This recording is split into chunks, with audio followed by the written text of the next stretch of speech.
Hello friends, welcome to our channel. இன்னைக்கு வந்து நாம என்ன ரெசிபி பார்க்க போறோம்னா குக் வித் கோமாளில ஷாலின் ஜோயா பண்ண எலஞ்சி ரெசிபி எப்படி பண்றது பார்க்கலாம். இது வந்து ஒரு ஸ்வீட். ஃபர்ஸ்ட் அதுக்கு ஒரு ஃப்ரை பேன் வெச்சுக்கோங்க. இப்போ இதல 1 ஸ்பூன் நெய் சேர்த்துக்கோங்க. நெய் நல்லா சூடானதுக்கு அப்புறமா கொஞ்சமா முந்திரி சேர்த்துக்கோங்க. இப்போ இத நல்லா ஃப்ரை பண்ணி விட்டுருங்க. முந்திரி நல்லா வறுத்ததுக்கு அப்புறமா இப்போ இதல 1 கப் தேங்காய் சேர்த்துக்கோங்க. துருவுன தேங்காய். இப்போ இத நல்லா வறுத்துக்கோங்க. நெக்ஸ்ட் பாத்தீங்கன்னா இதுல 1/2 கப் சுகர் சேர்த்துக்கோங்க. சுகர் வந்து உங்களுக்கு இனிப்புக்கு தகுந்த அப்படி கொஞ்சம் எக்ஸ்ட்ராவோ இல்ல கம்மியோ பண்ணிக்கோங்க. ஒரு 1/4 ஸ்பூன் அளவுக்கு ஏலக்காய் பவுடர். இப்போ இதெல்லாம் சேர்த்துட்டு நல்லா ஃப்ரை பண்ணி விட்டுருங்க.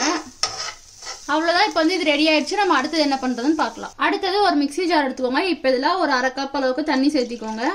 1 கப் மைதா எடுத்துக்கோங்க. ஒரு முட்டை எடுத்துக்கோங்க. கொஞ்சமா மஞ்சள் தூள் சேர்த்துக்கோங்க. இப்போ இத நல்லா பேஸ்டா அரைச்சு எடுத்துக்கோங்க. மாவு பாத்தீங்கன்னா இந்த மாதிரி அரைச்சு எடுத்துக்கோங்க. தோசைக்கு ஊத்துவோல அந்த கெட்டி வேண்டாம், இன்னும் கொஞ்சம் தண்ணியா வந்து அரைச்சு எடுத்துக்கோங்க. அடுத்தது இந்த மாதிரி ஒரு ஃப்ரை பேன் இல்லைன்னா தோசை தவா ஏதாவது ஒன்று வச்சுக்கோங்க.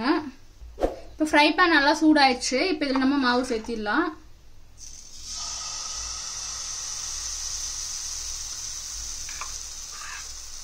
அப்படியே பாத்தீங்கன்னா உங்களுக்கு கலர் சேஞ்ச் ஆகுதுன்னா இது வந்து நல்லா வெந்துருச்சுன்னு அர்த்தம்.